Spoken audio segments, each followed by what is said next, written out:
নমস্কার, আমি সব্যসাচী। আজ আপনাদের এক আশ্চর্য কাহিনী শোনাবো, যার মূলে রয়েছে ইতিহাস, রহস্য আর অলৌকিকতার ছোঁয়া।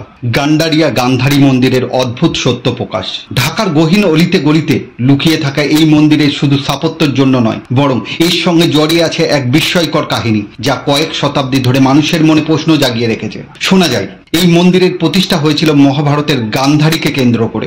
গান্ধারী, যিনি কৌরবদের জননী, ধৃতরাষ্ট্রের স্ত্রী, আর তার নাকি এই মন্দিরে গভীর সংযোগ।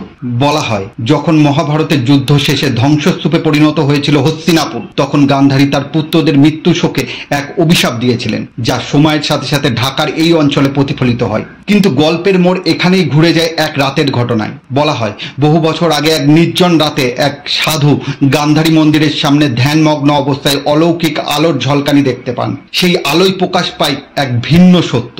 গান্ধারীর অশ্রুজল চোখ যেন ভবিষ্যতের বার্তা দিচ্ছে। কিন্তু এখানেই শেষ নয়। মন্দিরের গর্ভগৃহে রাখা পাথরের একটি গোপন দরজা নিয়ে বহু কাহিনী প্রচলিত। কথিত আছে এই দরজা খুললে অতীত আর বর্তমান মিলেমিশে যায়। এক রাতে এক সাহসী ভক্ত সেই দরজার রহস্য জানতে প্রবেশ করেছিলেন। সকালে তাকে আর খুঁজে পাওয়া যায়নি। আজও সন্ধ্যা নামলে মন্দির চত্বরে শোনা যায় কারোর কান্নার মৃদু শব্দ। কেউ বলেন সেটি গান্ধারীর আত্মনাদ, কেউ বা বলেন এ সেই হারিয়ে যাওয়া ভক্তের আত্মা। তাহলে কি সত্যি গান্ধারী মন্দিরের এই রহস্য কখনো উন্মোচন হবে, নাকি এই মন্দির চিরকালই তার অলৌকিক গোপনতা লুকিয়ে রাখবে? শ্রোতারা, আজকের গল্প এখানেই শেষ, কিন্তু মনের কোণে সেই প্রশ্ন থেকেই যায়, এই মন্দির কি শুধুই ইতিহাস, নাকি তার আড়ালে লুকিয়ে আছে এমন কিছু যা সময়ের সাথে সাথে বিস্ময় সৃষ্টি করে চলেছে?